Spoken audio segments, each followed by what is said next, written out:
সুপ্রিয় দর্শক, আসসালামু আলাইকুম। সবাইকে স্বাগতম জানাচ্ছি আজকের গুরুত্বপূর্ণ সংবাদে। প্রথমেই জানিয়ে দিচ্ছি সংবাদ শিরোনাম। সীমান্তে নতুন আতঙ্কের ছায়া, নদী খালে সাপ কুমির ছাড়ার ভাবনায় বিএসএফ। এদিকে যুক্তরাষ্ট্র ও ইসরায়েল অনুতপ্ত না হওয়া পর্যন্ত যুদ্ধ চালাবে ইরান। অপরদিকে ইরানের ইস্পাত খাতের ৭০% ধ্বংস করা হয়েছে বলে নেতানিয়াহু প্রকাশ করেছেন। এবং সবশেষে থাকছে যুদ্ধ মানেই গণহত্যা, শান্তিপূর্ণ সমাধানের আহ্বান মাহাথির মোহাম্মদের। শুনছিলেন সংবাদ শিরোনাম, এখন বিস্তারিত। তার আগে ছোট্ট একটি আবেদন, যদি আপনি ন্যায় ও মানবতার পক্ষে থাকেন লাইক দিন। যুদ্ধ বন্ধ এবং বিশ্বে শান্তি দেখতে চাইলে কমেন্টসে লিখে জানান ট্রাম্পের পতন চাই। আর সাবস্ক্রাইব করুন আমাদের চ্যানেলটি, কারণ আমরা বলি সেই কথা যা অনেক মিডিয়া আড়াল করে। এখন চলুন বিস্তারিত দেখা যাক। সীমান্তে নতুন আতঙ্কের ছায়া, নদী খালে সাপ কুমির ছাড়ার ভাবনায় বিএসএফ। ভারত বাংলাদেশ সীমান্তকে ঘিরে ফের নতুন এক বিতর্কের জন্ম হয়েছে। দীর্ঘদিন ধরেই সীমান্তে গুলি চালানো, মানবাধিকার লঙ্ঘন এবং অনুপ্রবেশ ঠেকাতে কঠোর পদক্ষেপ নেওয়া নিয়ে নানা অভিযোগ উঠেছে। সেই আবহেই এবার নদী ও জলাভূমি সংলগ্ন সীমান্ত এলাকায় নজরদারি জোরদার করতে সাপ ও কুমিরের মতো হিংস্র সরীসৃপ ব্যবহারের সম্ভাবনা খতিয়ে দেখছে ভারতীয় সীমান্তরক্ষী বাহিনী বিএসএফ। বিষয়টি প্রকাশ্যে আসতেই দুই দেশের সীমান্তবর্তী মানুষের মধ্যে তৈরি হয়েছে নতুন উদ্বেগ। একই সঙ্গে মানবাধিকার মহলেও শুরু হয়েছে তীব্র আলোচনা। প্রায় ৪,০০০ কিলোমিটারের বেশি দীর্ঘ ভারত বাংলাদেশ সীমান্তের একটি বড় অংশ জুড়ে রয়েছে নদী, খাল ও জলাভূমি। এইসব এলাকায় কাঁটাতারের বেড়া বসানো সম্ভব হয়নি। ফলে এই অংশগুলোকে দীর্ঘদিন ধরেই ঝুঁকিপূর্ণ বলে মনে করে বিএসএফ। তাদের দাবি, এই সব পথ ব্যবহার করেই অনুপ্রবেশ, চোরাচালান এবং অবৈধ যাতায়াত ঘটে থাকে। ইতোমধ্যেই এই সীমান্তে ড্রোন নজরদারি, তাপচিত্র যন্ত্র, জিপিএস নির্ভর ট্র্যাকিং ব্যবস্থা এবং বিভিন্ন আধুনিক প্রযুক্তি ব্যবহার করা হচ্ছে। পাশাপাশি বহু স্থানে কাঁটাতারের বেড়া এবং কিছু জায়গায় বিদ্যুতায়িত প্রতিরক্ষা ব্যবস্থাও গড়ে তোলা হয়েছে। তারপরও পুরো সীমান্তকে সম্পূর্ণভাবে নিয়ন্ত্রণে আনা সম্ভব হয়নি বলে মনে করছে বিএসএফ। এই প্রেক্ষাপটে নদীপথে নজরদারি আরও কঠোর করতে নতুন একটি ভাবনা সামনে এসেছে।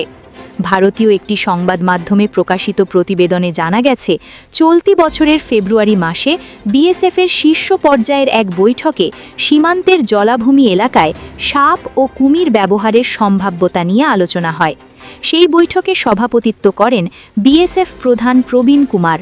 পরে মার্চ মাসে নয়াদিল্লিতে অনুষ্ঠিত আরেকটি উচ্চ পর্যায়ের বৈঠকেও বিষয়টি গুরুত্বের সঙ্গে তোলা হয় এবং মাঠ পর্যায়ের কর্মকর্তাদের কাছে সম্ভাব্যতা যাচাইয়ের নির্দেশ পাঠানো হয়।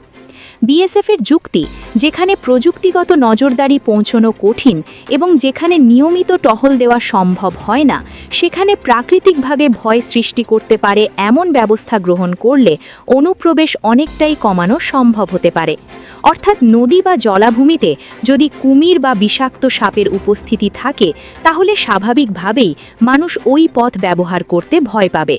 এই মনস্তাত্ত্বিক প্রভাবকে কাজে লাগাতেই এমন ভাবনা চিন্তা করা হচ্ছে বলে ধারণা করা হচ্ছে। তবে এই পরিকল্পনা বাস্তবায়নের পথে রয়েছে বহু প্রশ্ন। প্রথমত, সীমান্তবর্তী এলাকায় এই ধরনের প্রাণী ছাড়া হলে তা নিয়ন্ত্রণে রাখা কতটা সম্ভব তা নিয়ে সংশয় রয়েছে। সাপ বা কুমির তো নির্দিষ্ট সীমানা মেনে চলে না, ফলে তারা সীমান্ত অতিক্রম করে যে কোনো দিকে ছড়িয়ে পড়তে পারে। এতে সবচেয়ে বড় ঝুঁকিতে পড়বে সীমান্তের সাধারণ মানুষ, যারা প্রতিদিন জীবিকার প্রয়োজনে নদী বা জলাশয়ে নামেন। মাছ ধরা, কৃষিকাজ কিংবা দৈনন্দিন কাজে জল ব্যবহার করা মানুষের জন্য এই সিদ্ধান্ত ভয়াবহ বিপদ ডেকে আনতে পারে। দ্বিতীয়ত, এই পরিকল্পনার পরিবেশগত প্রভাব নিয়েও উদ্বেগ রয়েছে।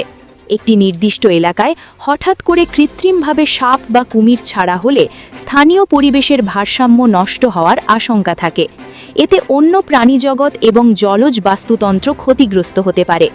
পরিবেশবিদদের মতে, এই ধরনের পদক্ষেপ নেওয়ার আগে দীর্ঘমেয়াদী সমীক্ষা প্রয়োজন, যা এখনও পর্যন্ত করা হয়েছে বলে কোনো নিশ্চিত তথ্য পাওয়া যায়নি। তৃতীয়ত, আন্তর্জাতিক আইন এবং মানবাধিকার প্রশ্নও এখানে বড় হয়ে দেখা দিচ্ছে। সীমান্তে গুলি চালানোর ঘটনা নিয়েই দীর্ঘদিন ধরে আন্তর্জাতিক মহলে সমালোচনা রয়েছে।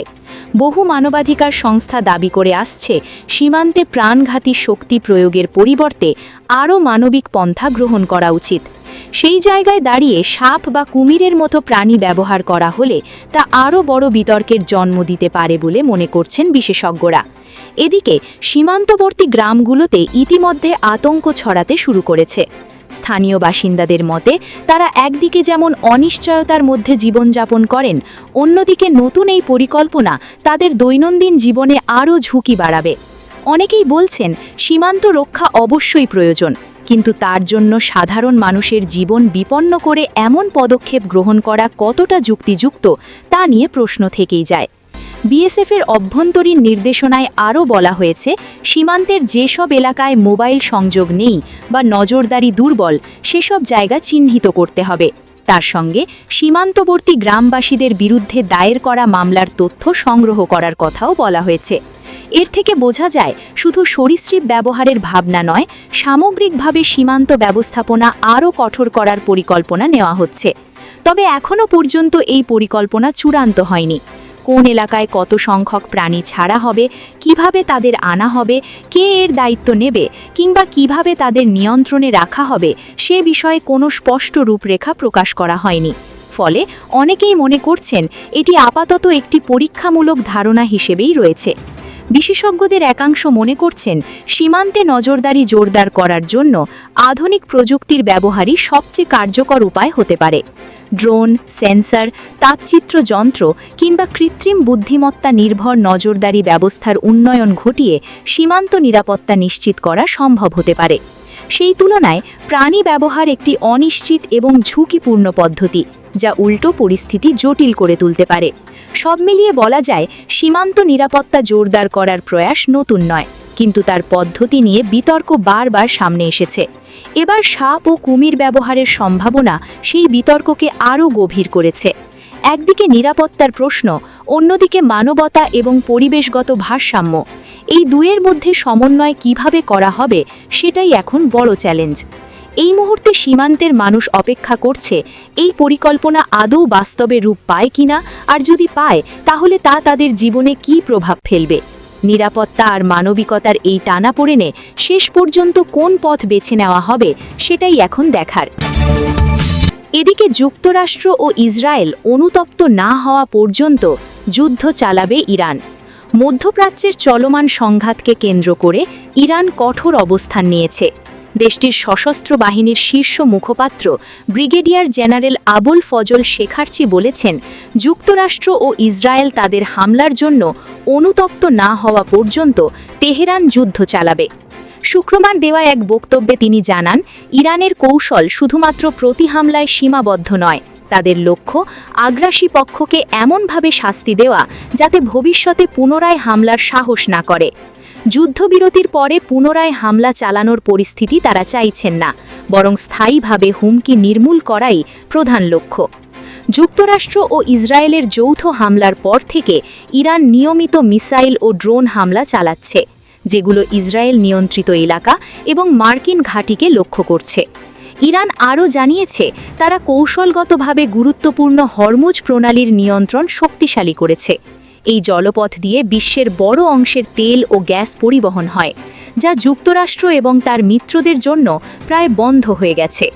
শেখারচি জানিয়েছেন, দেশটি আরও দাবি করেছেন, যুক্তরাষ্ট্র এই জলপথ খুলতে মিত্র দেশগুলির সাহায্য চাইলেও অনেক দেশ এতে সরাসরি অংশ নিতে আগ্রহী দেখায়নি। তিনি আরও অভিযোগ করেছেন, মার্কিন প্রেসিডেন্ট ডোনাল্ড ট্রাম্প বিভিন্ন অঞ্চলে উত্তেজনা বাড়াচ্ছেন এবং সম্ভাব্য লক্ষ্য অভিযান হুমকি দিচ্ছেন। এর জবাবে ইরান যে কোনো কঠোর প্রতিক্রিয়া দেখাতে প্রস্তুত আছে। এদিকে ইরানের ইস্পাত খাতের 70% ধ্বংস করা হয়েছে বলে নেতানিয়াহু প্রকাশ করেছেন। যুক্তরাষ্ট্র ও ইসরায়েলের সম্মিলিত বিমান হামলায় ইরানের মোট ইস্পাত উৎপাদন ক্ষমতার 70%ই ধ্বংস হয়ে গেছে বলে দাবি করেছেন ইসরায়েলি প্রধানমন্ত্রী বেঞ্জামিন নেতানিয়াহু। শুক্রবার একটি ভিডিও বিবৃতিতে তিনি জানান, ইসরায়েলের কৃত্যপূর্ণ অবকাঠামো এবং শিল্পভিত্তিকে লক্ষ্য করে চালানো ধারাবাহিক হামলার ফলে এই ব্যাপক ক্ষয়ক্ষতি হয়েছে। বিবৃতিতে নেতানিয়াহু বলেন, ইসরায়েলি বাহিনী বর্তমানে ইরানের মিলিটারি কমান্ডারদের নির্মূল করার পাশাপাশি গুরুত্বপূর্ণ সেতু এবং বিভিন্ন অবকাঠামোতে বোমা বর্ষণ করছে। একে একটি বিশাল অর্জন হিসেবে অভিহিত করে তিনি দাবি করেন, এই ধ্বংসযজ্ঞের ফলে ইরানের বিপ্লবী গার্ড বাহিনী IRGC একদিকে যেমন তাদের আর্থিক উৎস হারিয়েছে, অন্যদিকে বড় মাপের অস্ত্র প্রদান করার ক্ষমতাও খুইয়েছে। উল্লেখ্য, আন্তর্জাতিক আইন অনুযায়ী বেসামরিক স্থাপনায় ইস্পাত কারখানায় হামলা চালানো নিষিদ্ধ। তবে যদি প্রমাণ করা যায় যে সংশ্লিষ্ট স্থাপনাটি সরাসরি মিলিটারি উদ্দেশ্যে ব্যবহৃত হচ্ছে, তবেই সেখানে হামলা চালানোর অবকাশ থাকে। ইসরায়েল মূলত এই যুক্তি ব্যবহার করেই ইরানের শিল্প খাতে লক্ষ্যভেদ করছে বলে ধারণা করা হচ্ছে। এবং সবশেষে থাকছে, যুদ্ধ মানেই গণহত্যা। শান্তিপূর্ণ সমাধানের আহ্বান মাহাথির মোহাম্মদের। মালয়েশিয়ার প্রাক্তন প্রধানমন্ত্রী ডক্টর মাহাথির মোহাম্মদ এশিয়া পশ্চিমাঞ্চলে চলমান সংঘাত দ্রুত বন্ধ করার আহ্বান জানিয়েছেন। তিনি বলেন, যুদ্ধের পরিবর্তে শান্তিপূর্ণ আলোচনা বা সংলাপই এ ধরনের সংকট সমাধানের সর্বোত্তম উপায়। তার মতে, যুদ্ধ আসলে এক ধরনের গণহত্যা, যা কোনো সমস্যার গ্রহণযোগ্য সমাধান হতে পারে না। তিনি বলেন, আমি সবসময় যুদ্ধের বিরোধিতা করি। কোনো সমস্যার সমাধান হিসেবে মানুষের প্রাণ নেওয়াকে আমি কখনোই মেনে নিতে পারি না। অথচ যুদ্ধ মানেই মানুষ হত্যা, বৃহৎ পরিসরে গণহত্যা। শুক্রবার ৩ এপ্রিল এক বিবৃতিতে তিনি এই কথা জানান। তিনি আরও বলেন, এটা ভাবাই কঠিন যে মানুষ এখনও কিভাবে যুদ্ধকে রাষ্ট্রগুলোর মধ্যেকার সংঘাত হিসেবে সমাধান হিসেবে গ্রহণ করে। ডক্টর মাহাথির আরও বলেন, সংঘাতে জড়িত পরাশক্তিগুলোর উচিত এমন সমাধানের পথ খোঁজা যা কম প্রাণহানি ও কম ধ্বংস ডেকে আনে। তিনি প্রশ্ন তোলেন, যখন সমস্যার অন্য সমাধান আছে, তখন কেন সেগুলো ব্যবহার করা হবে না? এমন উপায় রয়েছে যা কম প্রাণহানি ঘটায়, কম ক্ষতি করে এবং ব্যয়ও অনেক কম। তিনি উল্লেখ করেন, মানুষের চিন্তা করার ক্ষমতা রয়েছে এবং সেই ক্ষমতা কাজে লাগিয়ে বিকল্প পথ বেছে নেওয়া সম্ভব। এসব বিকল্পের মধ্যে রয়েছে সংলাপ, মধ্যস্থতা অর্থাৎ তৃতীয় পক্ষের সালিশ এবং আদালতের আশ্রয় নেওয়া। উল্লেখ্য, ২০২৬ সালের ফেব্রুয়ারি থেকে এশিয়া পশ্চিমাংশের সংঘাত তীব্র আকার ধারণ করেছে। বিশেষ করে ইরান, ইসরায়েল এবং যুক্তরাষ্ট্রের মধ্যে উত্তেজনা বাড়ছে। এই পরিস্থিতি দীর্ঘস্থায়ী হলে বৈশ্বিক ও আঞ্চলিক অর্থনীতিতে নেতিবাচক প্রভাব পড়তে পারে। এর মধ্যে সরবরাহ ব্যবস্থায় বিঘ্ন সৃষ্টি এবং জীবনযাত্রার ব্যয় বৃদ্ধি পাওয়ারও আশঙ্কা রয়েছে।